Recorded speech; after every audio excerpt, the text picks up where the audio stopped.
Esto ya está. Pues nada, eso de nuevo es agradecerte el que participes con nosotros. Desde que has puesto a grabar te escucho mucho peor, pero bueno, espera repetirlo con Luis, por favor. Ostras. Pues sí, si se escucha peor... No, ahora sigue hablando. Vale, si se escucha muy mal, eso, cambiamos el ordenador y... No, ya te escucho bien. Es así es cuando estabas haciendo la operación que se te iba un poco la voz. Vale, pues eso, agradecerte mucho el que participes con nosotros en esta entrevista. La verdad nos hace mucha ilusión pues poder contar contigo, la verdad. Eso es lo primero. Queríamos preguntarte cómo influenció tu crianza en Luxemburgo, en Bélgica y en Francia, en tu perspectiva sobre el periodismo y después tu posterior especialización en la cobertura del Magreb. Creo que en la vida hay muchas casualidades y esta es una de ellas. Yo me crié algo fuera de España, hecho hace que quizás he tenido más interés que otros periodistas españoles. Todo lo que existía en lo que se llama la política internacional y después me crucé en mi vida.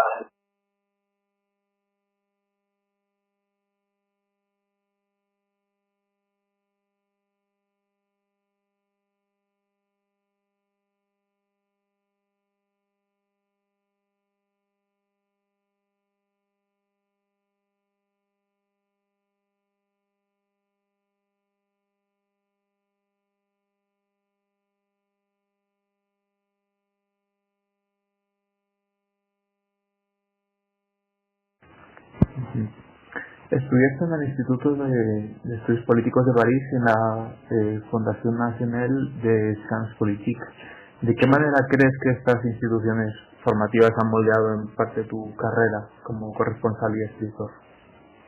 Pues también es un ejemplo de ese tipo de las redes sociales, estudié en el centro de periodistas, formación de periodistas de París, y por eso digamos, puramente dedicadas a la política o a la geopolítica, sino que también tuve una formación periodística.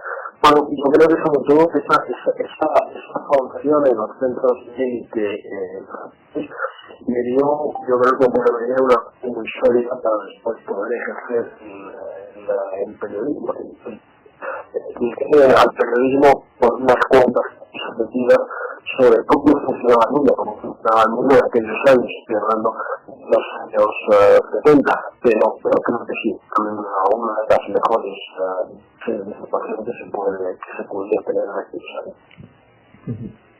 ¿Cómo llegaste al periodismo?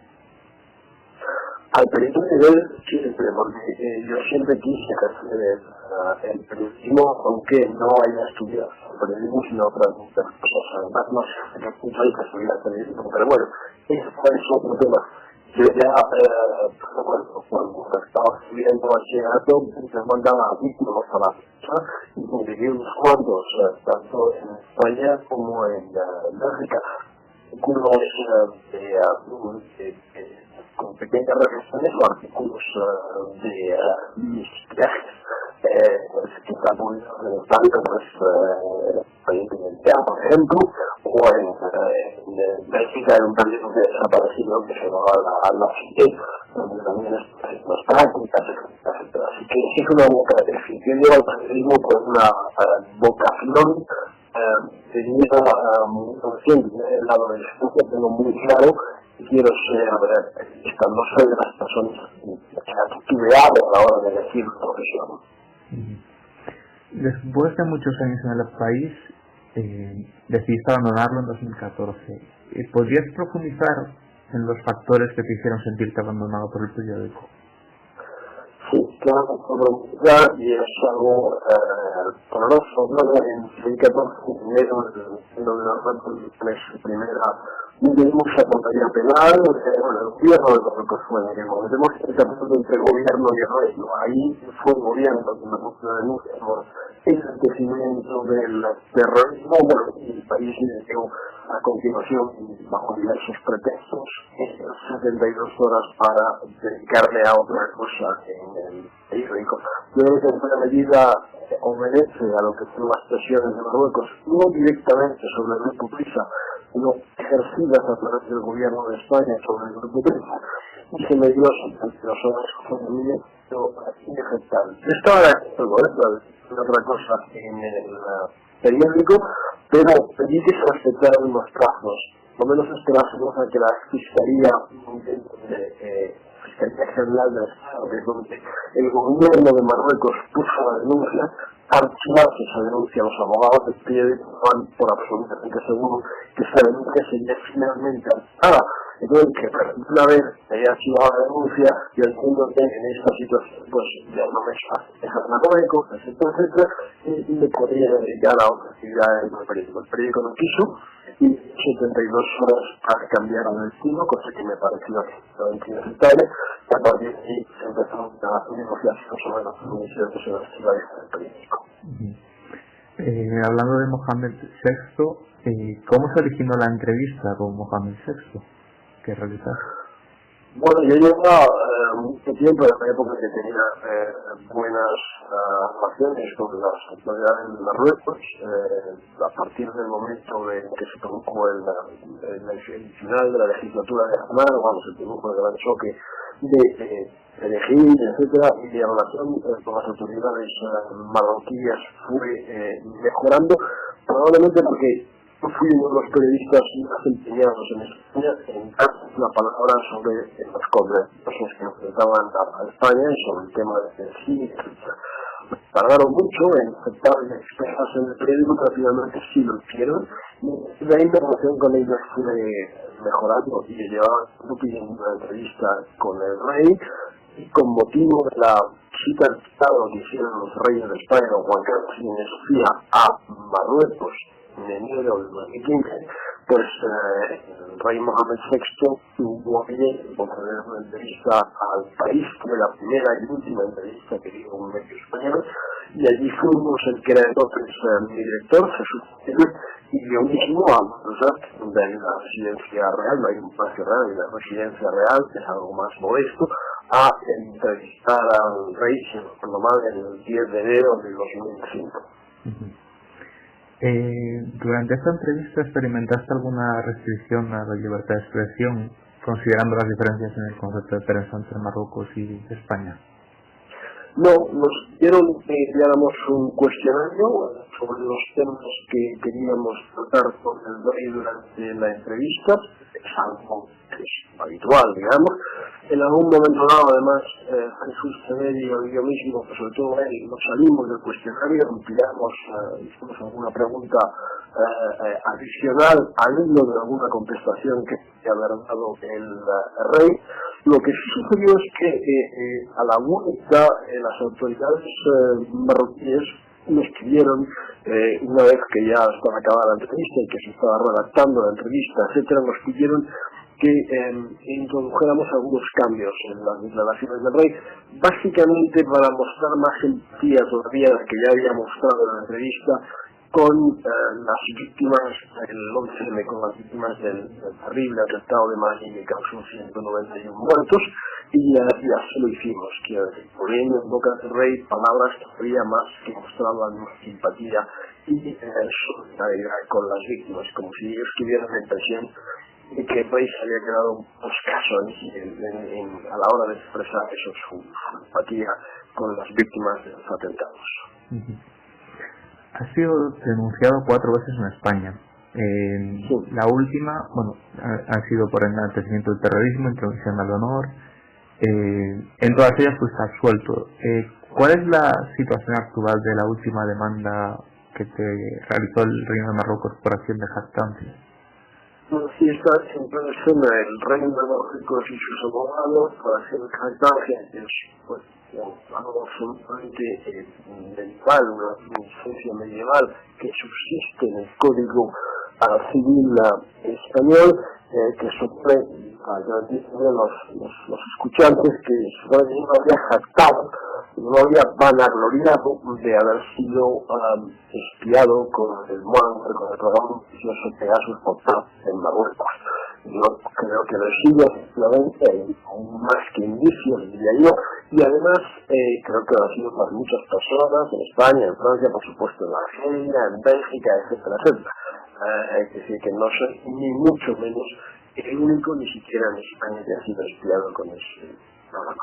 Entonces me pusieron, sabían que era muy difícil o casi imposible que me pusiera una demanda por derecho de honor, porque en el Código Civil español los estados no tienen derecho al honor, y me pusieron una demanda por acción de jactancia en julio de 2022. El juicio se celebró en enero de 2003, el 10 de marzo de 2023, perdón, el 10 de marzo de 2023 tuvimos la sentencia que desestimó la demanda del Reino de Marruecos, pero los abogados del Reino de Marruecos han recurrido a esa demanda ante la audiencia provincial hace ya más de un año que la han recurrido, bastante más de un año, y seguimos sin sentencia. Seguimos sin sentencia porque la justicia en España funciona lentamente, pero también porque los abogados del Reino de Marruecos han intentado en varias ocasiones añadir pruebas documentales ante la Audiencia Nacional, ante la Audiencia Provincial, perdón, que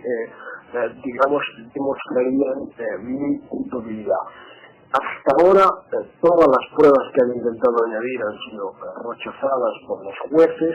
Acaban el mes pasado de intentar añadir pruebas, no sabemos todavía lo que hará los jueces, lo que hará la audiencia provincial, y estamos a la espera. Yo lo que espero es que cuanto antes tengamos una sentencia, porque, insisto, llevamos más de un año esperando que la audiencia provincial se pronuncie, y espero que pronuncie evidentemente en el mismo sentido que lo hizo el juzgado de primera instancia el 10 de marzo de 2023, que desestimó la demanda de Marruecos.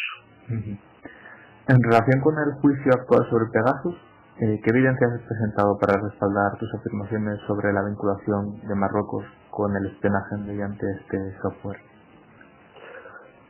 Bueno, yo demostrar que exactamente quién está detrás es una tarea que solamente pueden hacer informáticos muy cualificados, y no sé si algún día el Centro Criptológico Nacional o incluso Estados Unidos, el Servicio de Ciberseguridad del FBI, no me la han pasado, pero lo que sí hay es indicios muy solventes y muy consistentes. Desde el último informe del Parlamento Europeo del año pasado, de mayo del año pasado, pasando por la gran investigación periodística que salió a la luz, que yo aparezco, el 18 de julio de 2021, publicada nada menos que en 17 grandes medios de comunicación del mundo entero, desde Washington Post hasta Protecaria, pasando por el Monde y el Süddeutsche Zeitung, y sobre todo lo que constituyó mi primer aviso fue el haber tenido el placer, entre comillas, de leer en la columna del director de un periódico marroquí muy afín a las autoridades, los mensajes de WhatsApp que yo puse a dos miembros del gobierno de España cuando estábamos en plena crisis con Marruecos. Estoy hablando de los meses de mayo y junio de 2021. Bueno, vi reflejados esos dos mensajes, y evidentemente solo puede ser que este periodista haya sido informado por sus servicios secretos de que tenían esos mensajes y se los hayan mostrado, se los hayan leído. Ha sido también, objeto de acoso judicial por parte de Marruecos en varias ocasiones. ¿Cómo afecta esto a tu carrera profesional y a la vida personal?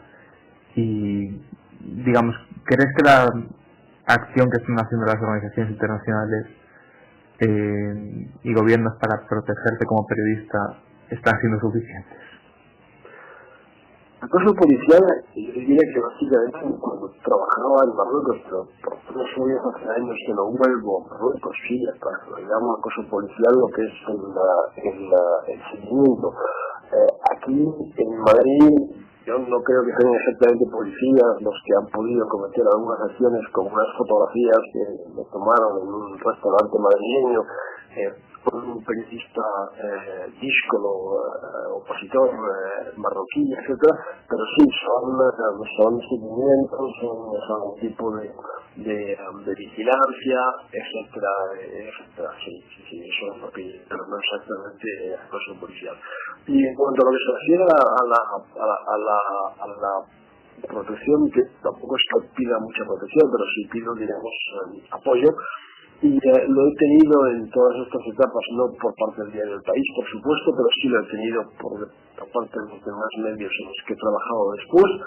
Lo he tenido por parte de las asociaciones de la prensa, desde Madrid hasta la Federación Española, pasando por lo he tenido de los sindicatos, lo he tenido de muchos partidos o grupos parlamentarios, tanto en el Parlamento Europeo como en el Congreso y en el Senado. En esta última etapa incluso lo he tenido por parte del Partido Popular. Antes lo tuve también por Compromís, por Bildu, mucho también por Ciudadanos, en los que en ese aspecto hecho de menos, tanto en el Parlamento Europeo como aquí. Lo que no he tenido nunca es, yo diría, ningún tipo de apoyo por parte de las autoridades españolas, y al contrario, he tenido pues, gestos muy feos, yo diría, por parte del Partido Socialista Obrero Español, especialmente en el Parlamento Europeo. En ese sentido, ¿cómo describirías tu relación actual con el gobierno de España y cómo ha evolucionado a lo largo de los años en el contexto de tus investigaciones y publicaciones sobre Marruecos? Bueno, yo creo que mi relación hoy en día no es buena. Es decir, hay algún ministro, alguna ministra que me ha bloqueado y que ya no puedo comunicarme con él o con ella, etcétera. Sí tengo una relación más fluida con el sector minoritario del gobierno, estoy hablando de Sumar, evidentemente. Bueno, yo lo que creo es que la relación, sí, francamente, pues, me han llegado algunos comentarios del ministro Álvarez que no son, por decirlo suavemente, nada solidarios con lo que me ha pasado. Nunca he recibido de ningún socialista residente en la península. He recibido algún mensaje de apoyo de algún socialista que no vive en la península o que vive fuera de España, pero digamos en lo que es la península, ningún solo socialista me ha manifestado ni siquiera en privado su apoyo. Y conozco a unos cuantos, y algunos los conozco desde hace años, pero hubo un momento algo mejor de la relación, yo diría, cuando estábamos en los peores momentos de la crisis con Marruecos. Estoy hablando, pues eso, de la primavera del 2021, cuando efectivamente algún alto cargo me llamó o me quiso ver, incluso para tomar un café y que yo le diera mi opinión sobre lo que estaba pasando, cuál podía ser su evolución, etcétera. Pero aquello fue puramente coyuntural, en un momento en que quizás el gobierno de España andaba un poco perdido frente a la agresividad de Marruecos, sobre todo a partir del momento en que el líder del Polisario, que estaba enfermo de COVID, fue acogido en España e ingresó en un hospital de Logroño, donde fue tratado y curado de la enfermedad. En tus años de cobertura has visto de cerca la influencia de Marruecos en España. ¿Podrías profundizar en cómo has visto evolucionar esa penetración a lo largo de los años? La veo constantemente, la veo en auge, la veo en algún que otro medio de comunicación que ha publicado informaciones, yo diría prácticamente escritas al dictado de los intereses o los servicios de Marruecos. Y la veo, bueno, también en mi propio caso, donde la sufro en mis propias carnes, porque yo tenía una serie de actividades. He ido, por ejemplo, de vez en cuando a la escuela diplomática a dar alguna charla, he sido vetado. Allí donde el Ministerio de Asuntos Exteriores de España tiene algún tipo de peso, algún tipo de influencia, normalmente no se me invita o soy directamente vetado. Y tengo incluso algunos testimonios de personas que trabajan en algunas instituciones que me han dicho: me gustaría invitarte aquí a que vengas a participar en una mesa redonda, a dar una charla, etcétera, pero me han dicho que tú estás vetado. Y estoy en Casa Árabe, por ejemplo, en Madrid, donde nunca he podido presentar ninguno de mis libros, aunque lo hemos intentado en varias ocasiones. Hemos dicho que cualquiera de las 3 salas que tiene Casa Árabe no se hubiese venido bien para esa presentación, pero estaban siempre todas permanentemente ocupadas. El libro que yo quería presentar no se correspondía con el perfil de Casa Árabe. Lo estoy en el Real Instituto Elcano, donde yo iba, que es el principal think tank español en materia de política exterior, donde yo iba con regularidad hasta 2016 a algunas sesiones, algunos desayunos a puerta cerrada con personalidades que pasaban por Madrid.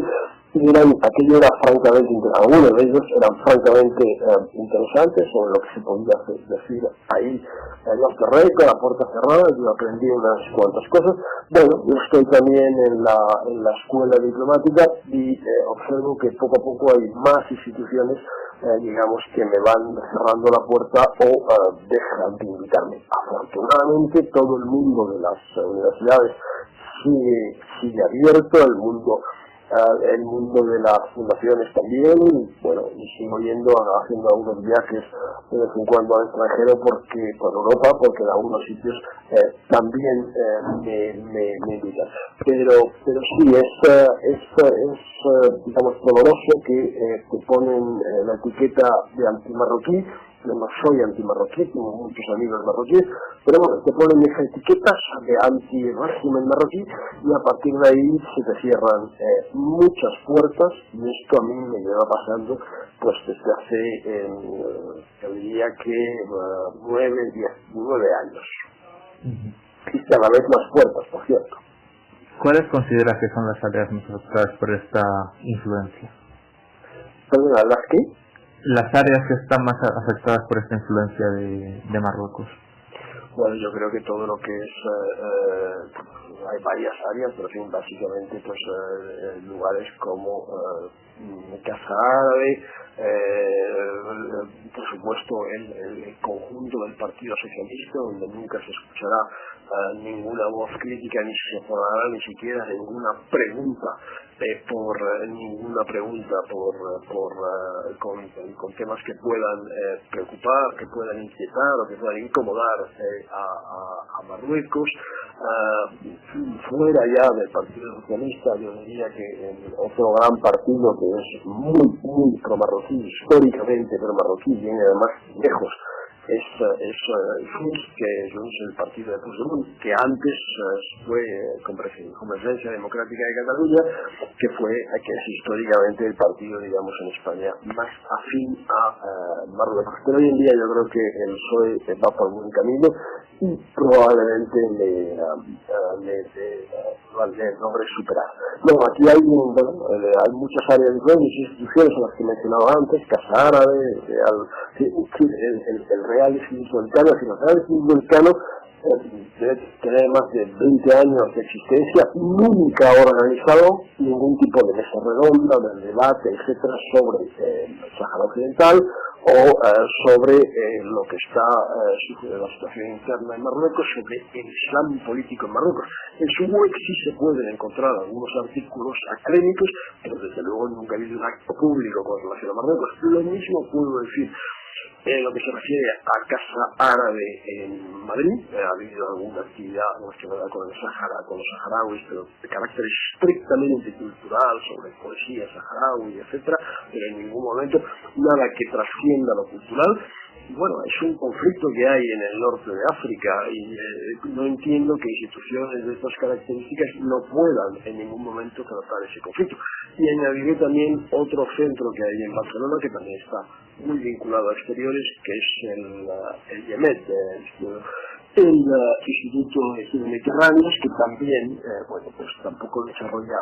No digo que todas sus actividades tengan que estar relacionadas con el Magreb, con el Islam político de Marruecos, con la monarquía marroquí, con el Sáhara Occidental, pero alguna en sus años de existencia sí, no ha habido ninguna. Marruecos está comprando periodistas en España para influir en la cobertura mediática sobre el reino alawita y sus relaciones con otros países.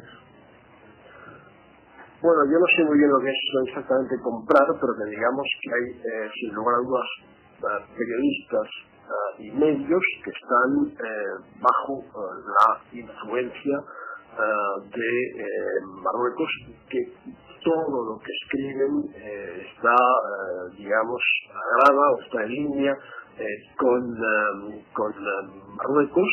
Basta con leer esas indicaciones, quizás la más conocida, pero no es la única ni muchísimo menos, sea Atalayar, que tiene además ediciones en varios idiomas, que es efectivamente en todos los artículos muy pro-marroquí y también muy favorable en general a las monarquías del Golfo, pero sobre todo a Arabia Saudí y más aún a Emiratos Árabes Unidos. Y después también hay otros minoritarios. Basta con leer un poco, aunque no están completos ni mucho menos, los informes del Centro Nacional de Inteligencia, el Servicio Secreto Español, que publicó el diario El País en junio o julio de 2022. Allí aparecen una serie de personajes, no todos, algunos con vinculaciones periodísticas que están en la órbita del Reino de Marruecos. ¿A qué atribuyes el giro del gobierno español respecto al Sáhara Occidental y cómo crees que esto influye en las relaciones entre España y Marruecos?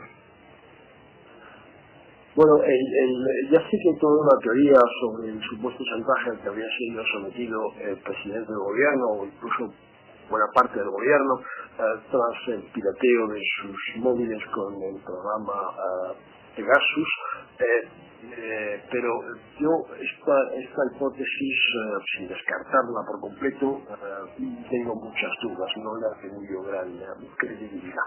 Yo creo que básicamente el presidente del gobierno quiso cerrar la crisis con Marruecos en el verano, empezar a cerrar la crisis con Marruecos en el verano de 2021. Por eso se cargó y sacó de su gobierno a Arantxa González Laya, que salía como la ministra de Asuntos Exteriores, que se había convertido en la bestia negra de las autoridades marroquíes, que pedían su cabeza antes de dar los primeros pasos hacia la normalización de relaciones. Pero yo creo que las razones fundamentales son de otra índole. Yo diría que aquí en el gobierno hubo mucho miedo a la inmigración irregular. Marruecos hizo una demostración espectacular el 17 y 18 de mayo del 2021 con la entrada de 10.300, desde 10.500 inmigrantes irregulares marroquíes, casi todos ellos en un 20% menores de edad, en la ciudad de Ceuta. Fue algo que puso de verdad en aprietos al gobierno. Quedó clara la vulnerabilidad de Ceuta, y yo creo que si esto hubiese sucedido en Melilla hubiese quedado todavía más clara la vulnerabilidad de Melilla. Esto asustó al gobierno, el tema migratorio preocupaba al gobierno y también preocupaba al gobierno de Marruecos, que pudiera reducir o recortar, como lo ha hecho en algunas ocasiones, sobre todo con Francia, pero también con España, la cooperación en materia antiterrorista. Estas son, digamos, dos motivaciones importantes que incitan al gobierno a iniciar la reconciliación en el verano del 2021 con la toma de posesión de Álvarez en sustitución de Arantxa González Laya, y el ministro Álvarez en su toma de posesión solo nombra a un país, que es Marruecos, con el que expresa su deseo de establecer la mejor relación posible. En ese sentido te quería preguntar, tú en el pasado apostaste por la tesis marroquí de los 25 años de autonomía sobre el Sáhara Occidental, al menos por un tiempo. ¿Por qué? No, yo creo que pienso que el conflicto del Sáhara a día de hoy no tiene desgraciadamente solución, y yo siempre he pensado que una amplia autonomía como la que puede tener aquí en España, en el País Vasco, podría ser una salida satisfactoria, con la condición de que tuviera garantías internacionales a través de Naciones Unidas, garantías internacionales muy firmes de que en un momento dado Marruecos no se va a tragar esa autonomía. Ahora bien, lo que sí también creo es que Marruecos en el fondo ofrece una autonomía desde 2007, una autonomía ilimitada, sin que se hable en ningún momento, por supuesto, de garantías internacionales, pero Marruecos no desea la autonomía. Lo que Marruecos desea es que con el tiempo el conflicto se pudra y el Sáhara vaya obteniendo paulatinamente el reconocimiento de cada vez más países, la soberanía marroquí sobre el Sáhara vaya obteniendo el reconocimiento de cada vez más países. ¿Por qué yo creo que Marruecos no ofrece de verdad una auténtica autonomía? Y aceptar dialogar sobre la autonomía sería demostrar, digamos, lo que yo creo que es un poco la trampa o el engaño de Marruecos.